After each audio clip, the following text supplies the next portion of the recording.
সুপ্রিয় শিক্ষার্থী, আমরা চিরায়ত বলবিজ্ঞানের একটি term conservation of angular momentum নিয়ে পড়ব আজকে। তো অ্যাঙ্গুলার মোমেন্টামের সংরক্ষণ বা কনজারভেশন নীতি পড়ার জন্য আমাদের একটা বিষয় লাগবে, সেটা হলো আইসোট্রপিক স্পেস।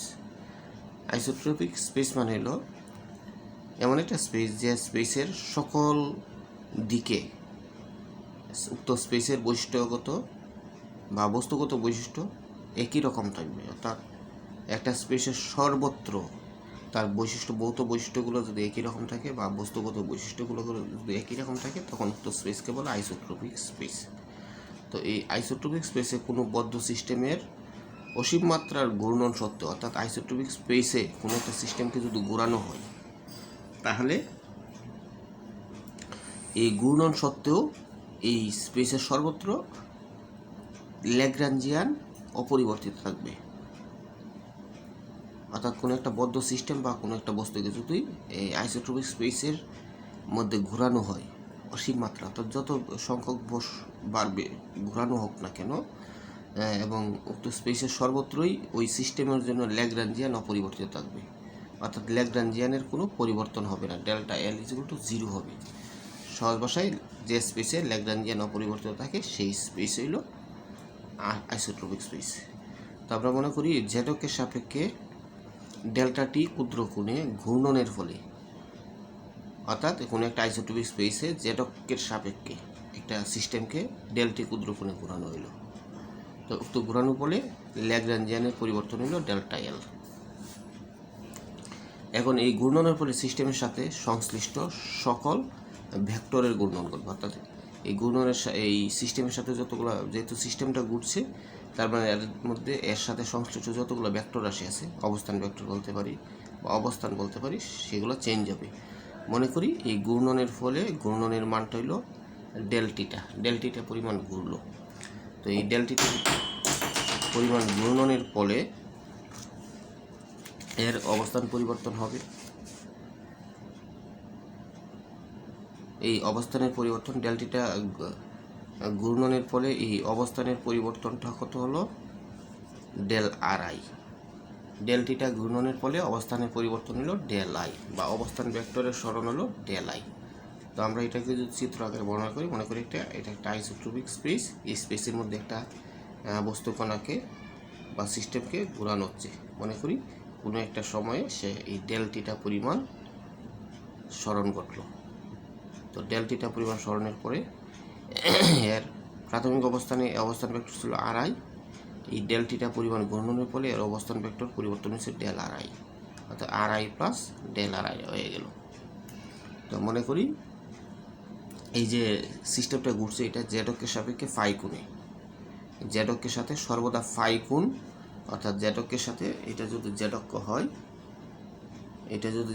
হয়, এর সাথে সর্বদা ফাই কোণ বর্তমান রেখে সেইভাবে ঘুরছে, চারপাশে এরকমভাবে ঘুরছে ফাই কোণ বর্তমান রেখে। তার মানে ফাই কোণটা ফিক্স থাকবে এবং তার এই আর এর অবস্থান চেঞ্জ হবে প্রতি ঘূর্ণনের ফলে তার আর এর অবস্থান চেঞ্জ হবে। তো আমরা মনে করছি এখানে আর এর অবস্থান পরিবর্তন ডেল আর। তাহলে এই আর এর পরিবর্তনটা del R is equal to delta theta cross R I, delta theta cross R I. তো এটা ডেল্টা থিটা জেড অক্ষ বরাবর, এই ডেলটিটার কোণটা হলো জেড অক্ষ বরাবর, জেড এক্সিসের সাপেক্ষে এই ডেলটিটা কোণটা তৈরি হয়েছে জেড এক্সিসের সাপেক্ষে। তাহলে ডেল আর আই, অর্থাৎ এই যে ডেল আর আই পরিবর্তন হলো, এই ডেল আর আই এর মান নির্ণয় করার জন্য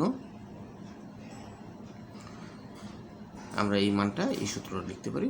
এখন অর্থাৎ আর এর ডেলটিটা ঘূর্ণনের ফলে ডেল আর আই পরিমাণ আর পরিবর্তন হয়েছে। তাহলে এর যদি উভয় পাশে যদি সময় সাপেক্ষে ডিফারেন্সিয়েট করি, তাহলে ডেল আর আই ডট সময় সাপেক্ষে ডিফারেন্সিয়েট করলে একটা ডট যুক্ত হবে। এর ডেলটিটা তো সময়ের উপর নির্ভরশীল একটা ফিক্সড কোণ, আর আই পরে একটা ডট হইল, অর্থাৎ সময় সাপেক্ষে ডেল আর হয়ে যাবে আর ডেল আর ডট, আর হয়ে যাবে আর ডট। তাহলে এই আর এর উপর ডট মানে বেগ, অর্থাৎ বেগের পরিবর্তন হবে। একইভাবে এদিকে আর ডট মানে বেগ। ডেল থিটাটা জেড অক্ষের সাপেক্ষে একটা ঘূর্ণন, সময়ের সাথে চেঞ্জ হবে না। তাহলে উক্ত সিস্টেমের জন্য ল্যাগ্রাঞ্জিয়ান তার Lagrangian L is equal two L of R1 R2 অর্থাৎ অবস্থান ভেক্টর এবং বেগের ফাংশন। ল্যাগ্রাঞ্জিয়ান হলো অবস্থান ভেক্টর বা কণিক ভরবেগ, সহজ ভাষায় ল্যাগ্রাঞ্জিয়ান না, এটা এলটা হলো কণিক ভরবেগ। এই কণিক ভরবেগগুলো অবস্থান ভেক্টর এবং বেগের আর এবং বি এর সাথে রিলেটেড। আর এবং বি এর ফাংশন।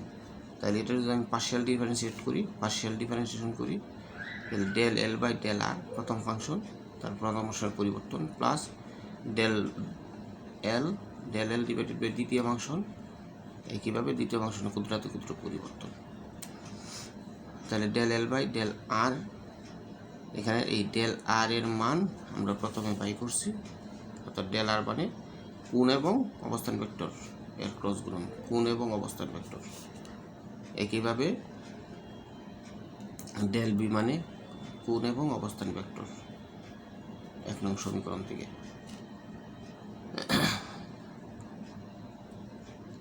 তাহলে এখানে আমরা লিখতে পারি, এখানে দেখো এই আমরা একটা ম্যাথে একটা সূত্র পড়ছি, A dot B cross C, A dot B cross C সমান সমান B dot C cross A, A dot B cross C সমান সমান B dot C cross A. এখানে আমরা লিখছি A dot B cross C সমান সমান B dot C cross A equal to C dot B cross এ।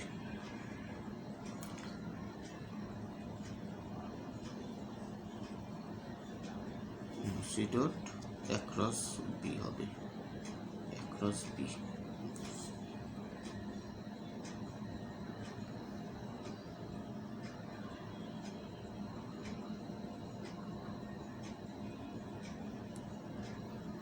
তো এই সূত্র অনুসারে A dot B cross C মানে বি ডট সি ক্রস এ, বি ডট সি ক্রস এ। একইভাবে এখানে বি ডট সি ক্রস এ, এই সূত্র অনুসারে আমরা এটা লিখতে পারি। তো এখানে এই জায়গার এটা কিভাবে চেঞ্জ হয়েছে এটা আমরা এখানে পাশে দেখাইছি। Del R is equal to R I sine phi del theta, R I sine phi del theta বা Z R I sine phi del, অর্থাৎ এটা S is equal to R থিটার সূত্র অনুসারে আমরা জানি কি S is equal to R, চাপ ইজ ইকুয়াল টু ব্যাসার্ধ ইনটু কণিক, অথবা কোণ সমান সমান এস বাই আর। আমরা এই চিত্রটা আবার পরে বুঝবো, ঠিক আছে। তাহলে আমাদের এই সূত্র অনুসারে কি হলো, এই সূত্র অনুসারে আমরা লিখতে পারি এখানে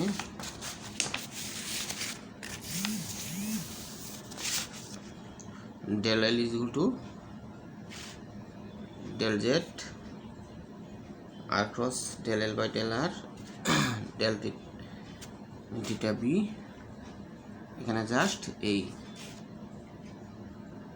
ডেল থিটা জেডকে কমন নেওয়া হয়েছে, ডেল থিটা জেডটা কমন চলে আসছে, আর বাকিটুকু যেভাবে আছে হুবহু এইভাবে বসছে এখানে। এটা বুঝতে সমস্যা হওয়ার কথা না। ল্যাগ্রাঞ্জের সমীকরণ হতে আমরা পাই DDT del L by del R dot minus del L by R equal to 0, অথবা DDT del L by del R dot মানে V del L by del R equal to 0, বা এটার আমরা এই পাশে রেখে এটারে আমরা উপর পাশে নিয়ে গেছি, এটা 3 নম্বর সমীকরণ। তাহলে 2 এবং 3 হতে আমরা পাই delta L is equal to, অর্থাৎ এই del L by del R I is equal to DDT of del L by del B, del L by del R is equal to DDT of del L by del B. তাহলে del L is equal to del theta Z R cross del L by del R I,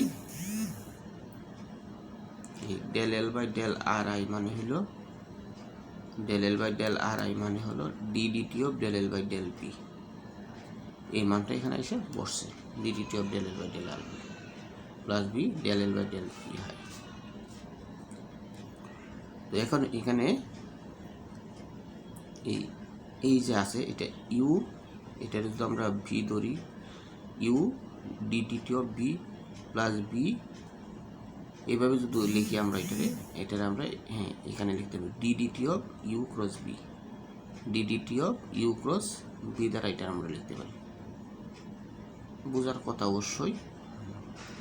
অর্থাৎ DDT of U cross B মানে U ধ্রুবক B এর differentiation plus B ধ্রুবক U এর differentiation, U ধ্রুবক B এর differentiation, B L এটা differentiation plus এই ভি ধ্রুবক del L by del B ধ্রুবক আর এর ডিফারেন্সিয়েশন। আর যদি ডিফারেন্সিয়েট হয় তখন বি হয়ে যাবে, কারণ ডিআর বাই ডিটি মানে বি, ডিআর বাই ডিটি মানে ভি। তাহলে ডেল টিটা জেড ডিডিটি আর ক্রস বি এভাবে আমরা লিখতে পারি। এখন এই ডেল টিটা যদি 0 হয়, এই পাশটা আমরা জানি কণিক ভরবেগ সংযোগ সময় সংরক্ষিত থাকে। অর্থাৎ কি বলে আইসোট্রপিক স্পেসের জন্য ডেল এল এর মান 0 হয়। আইসোট্রপিক স্পেসের ক্ষেত্রে ল্যাগ্রাঞ্জিয়ান ডেল এল এর মান 0 থাকে সবসময়।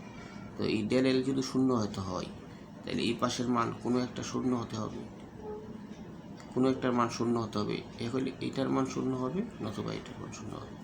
কিন্তু এই ডেল টিটার মান এখানে 0 না, কারণ জেডের সাপেক্ষে একটা নির্দিষ্ট কোণে সে ঘুরছে, তার মানে একটা কৌণিক সরণ করছে, তার মানে এটার মান 0 না। তো এটার মান যদি 0 না হয়ে থাকে, তাহলে অবশ্যই ডেল এর মান 0 তখন হবে যদি এটার মান 0 হয়। তার মানে এটার মান 0 হইলে বাকি মানটা, টোটাল মানটা, এই মানটা 0 হবে। তার মানে এখানে ডেল টিটা জেড 0, তার মানে ডেল এল 0। তো ডেল এল 0 মানে হলো এটার মান, সহজ ভাষায় ডেল এল 0 মানে এটার মান 0, এটাকে 0 হিসেবে ধরা যায়।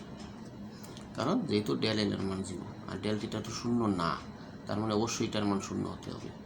এখন এটা 0 হবে, নতুবা এটা 0 হবে। যেহেতু এটা 0 না, তার মানে এটা 0,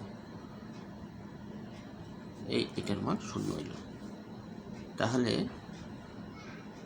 এখন আমরা জানি এই টোটাল মানটা যে 0 হলো, এই টোটাল মানটা আবার কি আমরা জানি L is equal to R cross P. কণিক ভরবেগ L is equal to R cross P আমরা জানি কণিক ভরবেগ।